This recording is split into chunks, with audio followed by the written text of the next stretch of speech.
2016 marks the 100-year anniversary of the 1916 Rising. Throughout these 3 episodes, we're going to take a look at the role of Kerry people during the rebellion. First of all, we'll take a look at Dublin and its involvement, and also Roger Casement and his role, and the landing in Banna.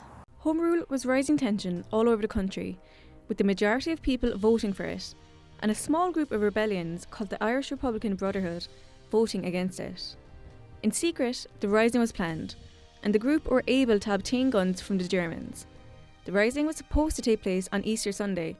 This never happened, as the guns were seized in Kerry, and O'Macneil sent out a press release stating a countermanding order.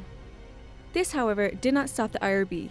They moved their plans to the following day and took over the GPO. Led by Patrick Pearse and the other leaders, the Easter Rising lasted from April 24th until April 30th. In the end, the British Army won, and the 9 leaders, along with 6 more, were executed a week after the event.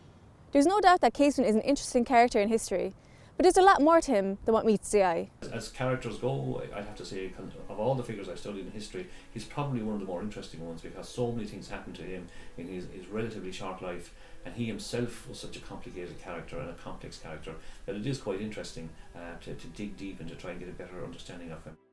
Roger Casement had spent over 20 years of his life working in Africa, and in the latter part of his career in Africa he became very involved in investigating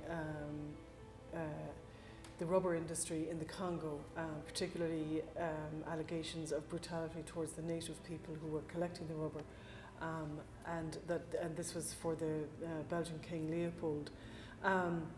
And he became very well known as a result of that, and he did the same kind of work then in South America. The perspective he brought to bear on that was the perspective of an Irishman, and because of this he became known as a humanitarian. Quite a mysterious character in many ways, and he did appear to flip-flop on traditions, but if you look at him carefully and study his life, he was very much part of the British establishment, but he was also very much in favour of the downtrodden and the weak and those who couldn't speak for themselves.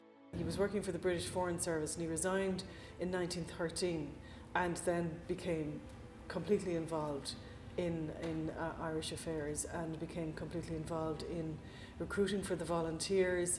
Then he was sent to America as part of fundraising drive for the volunteers, and then sent to Germany to see if they could get German assistance for the Irish cause. The guns that were supposed to arrive here at Banna Beach were being carried by a ship called the Odd, led by Sir Roger Casement. Following his capture here, Casement was charged with high treason, sabotage and espionage against the Crown. As a result of this, Casement was later hung in Pentonville Prison in London. Personally, I think in Ireland we should remember him as the nationalist that he was, and the man who helped to create the freedoms that we enjoy today. Throughout the world he's remembered as a humanitarian, and I suppose from a personal perspective I'd like to see that side of him remembered more especially in Ireland. We don't have too many humanitarians, I suppose, but again I think Casement deserves his place in that as well, because he did bring a lot of sufferings and misery to the fore, and that's not known in Ireland to the same extent, and I personally feel it's the area that we should zone in on and concentrate more on him. As a nationalist, of course, he had a huge bearing on the events of 1916 and subsequent events, but he's become a kind of a lost figure and a forgotten figure, and it's important that we take the opportunity to remember him. When I landed in Ireland that morning, swamped and swimming ashore on an unknown strand, I was happy for the first time in over a year. Although I knew that this fate waited on me, I was for one brief spell happy and smiling once more.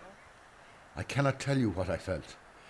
The sandhills were full of skylarks, rising in the dawn, the first I had heard for years, the first sound I heard through the surf. Their song as I waded in through the breakers.